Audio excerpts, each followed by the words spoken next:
morning, gentlemen.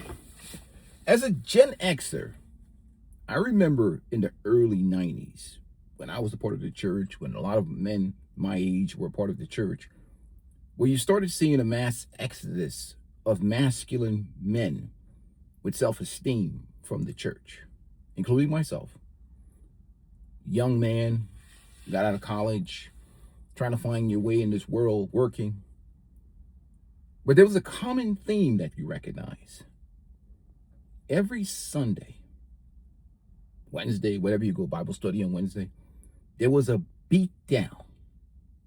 Basically, the conversation, the message was always about men. The scriptures was always about men, their responsibility, their accountability. Every Sunday, the same message. And there was never a message about women or what are women's expectations are, what are women supposed to be, what are women supposed to be to deserve a husband or to be in a relationship, how are they supposed to take care and treat their men. This is not all churches. There are some good pastors out here. I never use the word all in many regards. You got to clear that up because some guy's going to come in here and say certain things. But I noticed a pattern, and I think it wasn't until later on I understand the financial and economic motivation behind it. But the men that were men said, okay, this ain't right here. But then you see a whole bunch of single moms, a whole bunch of women that, obviously retired 304s in the church. The congregation started to change. The older folks started dying off. But the pastor had a message. And the message was about absolute and maximum male accountability. Zero accountability for the women. And I never understood truly, grasp the full financial motivations behind it. But I knew something was off and something was wrong. But I exited out the back door. So as many men, especially nowadays, we understand that the retired pimps and, all these male feminists and these religious cucks, that's their feeding ground, the breeding guys that are led by women that preach the watered down version of gospel, and that, the pastor himself many times is a cuck, bitch-led man. And a lot of the men just like, enough of this bullshit. And they just decided, you know what, I'm going to do my thing on my own and get out of this damn pander sphere and do things on my own terms. But what happens now in this society and in this culture, we see a bunch of men, and it annoys me too, that we are here lecturing these women about their behaviors and their conduct. And my perspective on that is let these wild horses run free. If Jesus can't, salute to Minister Japp for saying that. If Jesus couldn't save these old leftover women, especially these 304s, who am I? In fact, for me to try is actually blasphemy, disrespecting him. Again, these women, many of them, especially the ones that have rebranded themselves, only care about you dudes because that woman lost the election. Their funding is going. All these programs, DEI is going, even though certain women from certain communities benefit about 4%. Automation is taking jobs. The economy is changing. Inflation is here. Cost of living is here. Up high, rent's not going down. Things are getting expensive to be a feminist. That's the only reason they care. That is an actionable, that's a thing that taking something away from somebody. So the alternative to a life of suffering is you and your money. The delusion that many men have is that they can just run their mouth and lecture. Women respond to behaviors and actions. Everything else is just because that's all you're doing. Is talking to them, beating up your chops. And my thing is, do what you want to do. I am just not paying for it. I'm not paying for it out of tax dollars. I'm not paying for it out of my pockets. I'm not giving you any of my, salute to CGA, money, energy, attention, and time. Especially if you're not on my plan or putting smiles on my face. I'm not paying for your whatever ideology. I can use that money for my own benefit. And you know, we got guys, especially these married guys on OnlyFans, 89%. Check out that study with Psychology Today. 89% of married guys on these OnlyFans account, because obviously they're miserable at home. Those are the guys that come in here and lecture you guys. But 89% of the men, they did the study and survey. They ain't getting, you know, the single men ain't sponsoring OnlyFans. Maybe to what, 10, 11% of them? The single men? A single man can get out here and put his hands on some hips. If he's got some money in his pocket, or he got some game or whatever else, he don't need to be on OnlyFans. OnlyFans is for married men, or men trapped on some religion. Because a married man is, you know, he can't get out here and without taking some serious risks. He's taking some serious risk getting out here. He get his ass destroyed financially, loses kids, his house, his resources. Single men are the ones that are, you know, free to do whatever the hell they want to do, you know. So it's not us who's populating these, you know, all these prawn and OnlyFans sites. It's the married man. He's trapped. And we're getting back into this conversation about actions and behavior. That's all that matters. Not talk. A woman disrespects you. What do you think is going to stop that disrespect? You talking all the time? If she disrespects you, you tell her. You make her acknowledge that she disrespects you. And the behavior doesn't change. What's your next action plan? I mean, unless you have a scarcity mentality. If she doesn't fear that you're going to be like, man, next, she's not going to respect you. She has no incentive to respect you.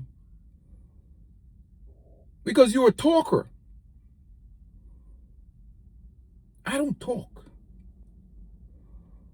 I believe in, well, I talk on this channel. I do run my mouth on this channel. What these women are paying attention to is the loss of resources, political power, where they're starting to look back at family. They're working this slave plantation or these cubicles, and they say to themselves, you know what? Shoo. I don't really like men, but life would be a whole lot easier with a man. That's what they're thinking. It's about them and their own self-preservation. Do you really, really, really want to be around women who were not raised to be wives? Here only with you out of necessity and survival. She's living with you. She's looking at you. She's been indoctrinated with this radical feminist ideology and hates men. Why would you want that woman? Why would you want a woman that's with you under duress? And instead of a woman that was raised in an environment where she loves men and loves her father and loves the men around her and wants to be with you because she likes you, she enjoys you, she wants to be under the leadership of a man. Well, isn't that more enjoyable? And these dudes be all here lecturing these hyenas and shit. I did a video yesterday about Nia Long. Was she 55 or something like that? Why do you care what she does with that old coochie? What? That's not birthing. She's not birthing any babies. And why are you claiming her as a member of your tribe? Why? What is wrong with you? I make content because it's entertainment. I think when I see women like Tracy Ellis Ross and Nia Long, all I think about is Roadkill or last week's Meatloaf. That somebody's trying to get somebody last week Meatloaf, that dude's tossed out in the trash. It got out the trash, got back in the refrigerator, got mold on it. Now it's coming out here talking about, I'm the most delicious meatloafs out here. And you guys try to get back on the table again. Hey, it is what it is. Some people like that stuff. Hey, look. For some, roadkill would quench the thirst. And a temporary, like I said, dirty water can put out a fire. If that fire is burning today, there's a pond right here, and there's a tap 2 blocks down. And maybe you was burning some leaves in a trash can and your clothes caught fire. Are you gonna run? Some guys, they say, you know what? I'm just gonna dive in this pond right here and get this fire out. I'm not saying men should be doing that shit, But I'm just using an analogy. I'm not saying men should be doing any of this shit. I'm not approving any of this stuff. But for some young buck or something, they may want to pound out a Nia Long, on a late Friday night at 11 p.m. I'm not making any moral judgment. You asking me what I think morally. Morally, I think women, when they're young and brand new, should be passed from their fathers to their husbands under the leadership of men. Any other system is debauchery, where women have choice about the men they pick, because they're going to choose money, status, ego over substance and character. So in an environment that's not patriarchy, and then Dr. Ryan Taraban explained it even in one of his videos where he talks about the women, they want the respectability of a lady and the freedom of a prostitute. Pick a lane. If they pick 304 lane, well, so be it. In my mind, 304 lane leads to the brothel. Knock yourself out, ladies. I'm not going to shame them. Why? What do you want from them? They've chosen in this free society. I have a libertarian mindset. They're individuals. They have agency. Why do you need a monopoly on their box? Isn't there enough vaginas out here for your enjoyment? They say, well, they're influencing the young ladies.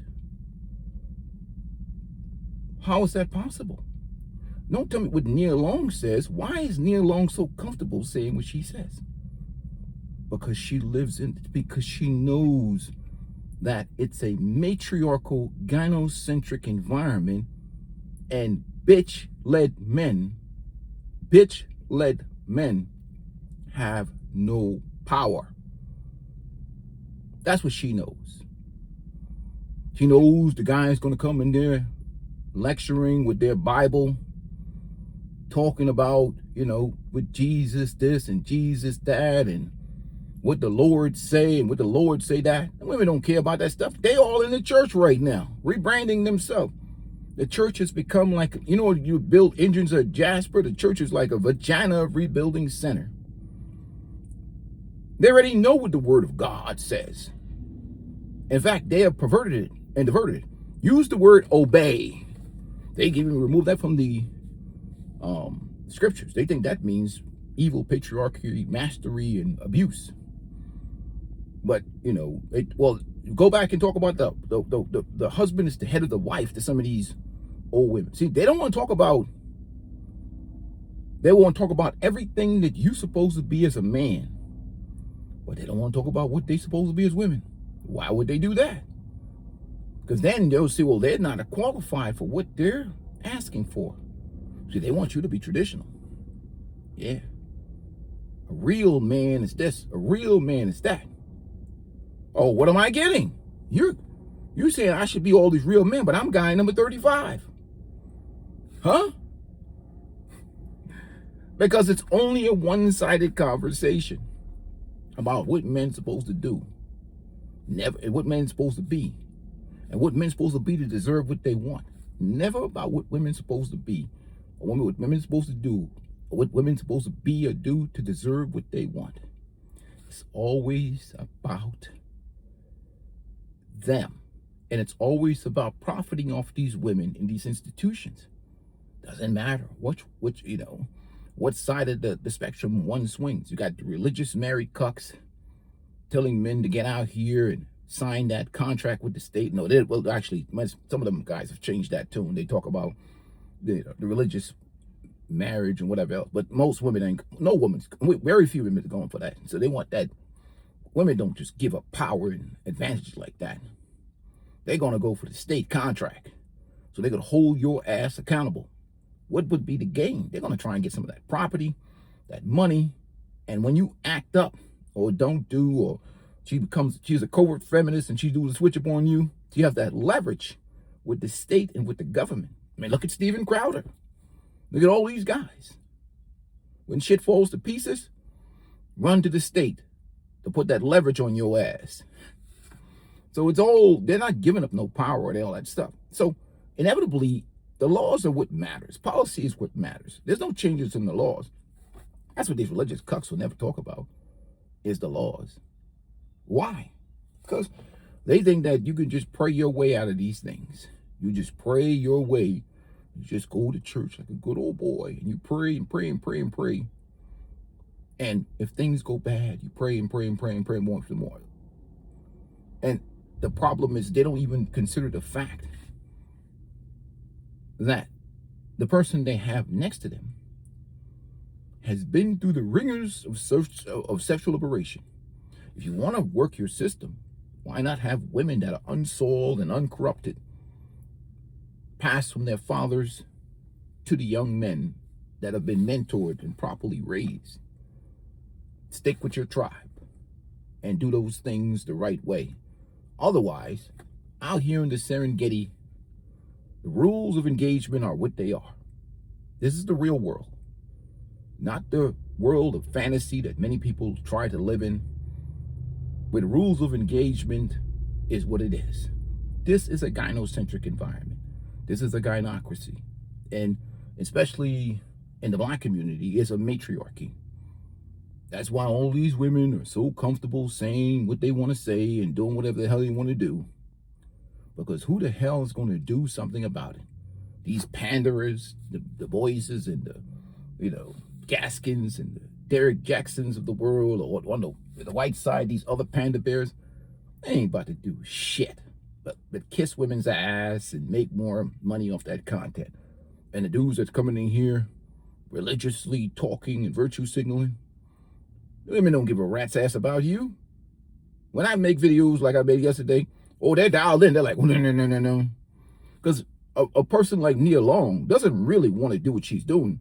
She just has, they just do this penis envy thing. They see CGA make a video with all them young women because they see, they think men and women are the same. And they be like, okay, if they can do it, we can do it. We're going to show them. They're competing with men because they really are men. But they don't understand. After dudes are not men. A man can totally separate himself psychologically and emotionally from his genital, and he then vigorously and viciously pound them out and toss them over the left shoulder to the next man in line. They don't understand that. But that won't last long. Pumped and dumped, getting doors slammed in their face. Give them about a month of that shit. I know giving them about a month of that shit, they'll be burnt out. Especially with my young lions and these young bucks. These young bucks is... Salute to the young bucks, man. Those guys are funny, man. If you ever go to the gym and hang out with the young bucks, man, they're very entertaining. They come up with some concepts, and they say that shit that they be like, they have a conversation with me, man. It's interesting the way they think. I find it fascinating. But, they always come into the locker room and be like talking about certain things, man. Even if they bagged an old woman like a Nia Long or whatever, these guys are funny. But anyhow, that's a whole nother conversation. But at the end of the day, they're only doing themselves a disservice, gentlemen. So actions matter. These conversations air into the universe. And if that person, I'm not a supporter of any of these political plantations, if that person, Harris, had won the election, they wouldn't be interested. In fact, they'd be in you. They'd be talking all kinds of garbage. They'd be trying to transition you or some shit. Or talking about what a monster you are.